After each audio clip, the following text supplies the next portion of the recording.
Valentine's Day, love is in the air. Hi, I'm Benny Lewis from Fluent in 3 Months, the world's most popular language learning blog. And today we're going to talk about love and how it's expressed in different languages. Don't forget to subscribe to our YouTube channel so you can flood your feed with language videos and get all the best tips, tools, and product reviews for learning any language. I've also written an in-depth article about words for love in more languages than I was able to cover in this video, so check that out as well. I've put a link in the description below. There are so many ways to say I love you and to share the love. In English, you can love your husband or wife, your mother, your best friend, Fridays, and of course, you can love learning languages. No matter what kind of love we're talking about in English, we only use one single word for it. This is baffling to some students of English. Why should the concept of romantic love use the same word as parental love or the love of an object? With this in mind, let's take a look at how some languages express the idea of love.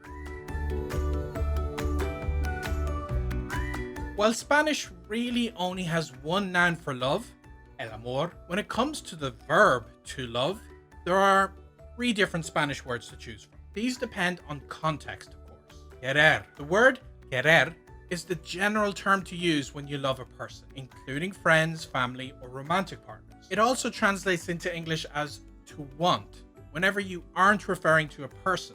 But don't let that confuse you. Te quiero is not the equivalent of the decidedly unromantic English sentence, I want you. It makes more sense to look at the word querer as having 2 very different meanings in Spanish. Amar. Amar is a much stronger version of querer, and is only used in a romantic way. Encantar. You might recognize the similarity to the English word enchant in the Spanish verb encantar. This word is most similar to the English word love when referring to activities. It indicates a strong like, but don't forget to say that something enchants me rather than I enchant it. If you'd say, I love studying Spanish in English, then the Spanish translation is me encanta estudiar español.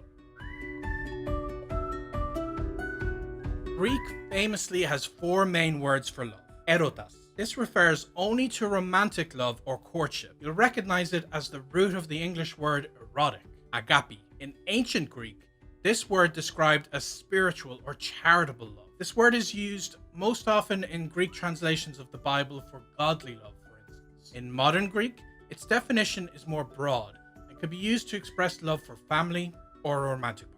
The other 2 words are not used as often today as they were in ancient Greek. These are philia, the general word for non-romantic love between equals, such as between friends and family, or love for activities. And you'll recognize this word as a suffix of several English words, such as cinephile or francophile. And storî. This is the word used to describe the natural affection that exists between parents and children. American Sign Language is a language unto itself. It doesn't just translate words directly from English into signs, as many people think. ASL has several ways to say the English word love. First is a love for actions or objects. For example, I love learning languages. This word is signed by kissing the back of your fist. Second is a love for living beings. For instance, I love my mother, my spouse, my dog. This word is signed by crossing your arms over your chest and hugging yourself. Now, you could of course sign I love you as I love you, but a quicker way that's instantly recognizable is simply doing this with your hand. This shorthand incorporates the finger spelling combination of I, L, and a recognizable version of you through the combination.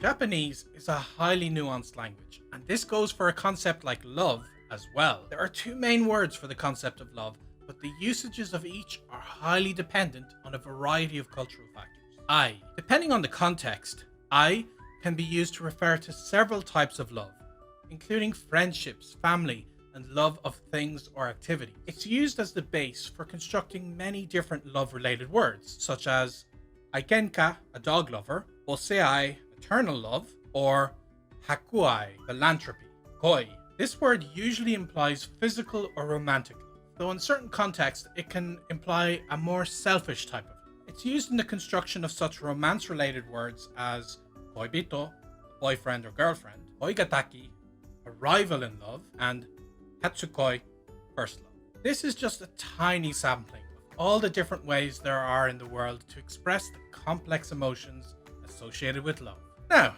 subscribe to our YouTube channel and check out the accompanying article, which I put a link to in the video description below. I've even done a separate video about love just for French. If you know of other languages that have multiple ways to describe different kinds of love, or languages whose nuances for love can't be directly translated into English, I'd love to hear about them in the comments. And by the way, I'm in love with using Pod 101 to learn languages. With dozens of languages and hours of audio and video, it's a great way to begin or keep developing your target language. Sign up by using our link to help our channel and to get access to loads of free material.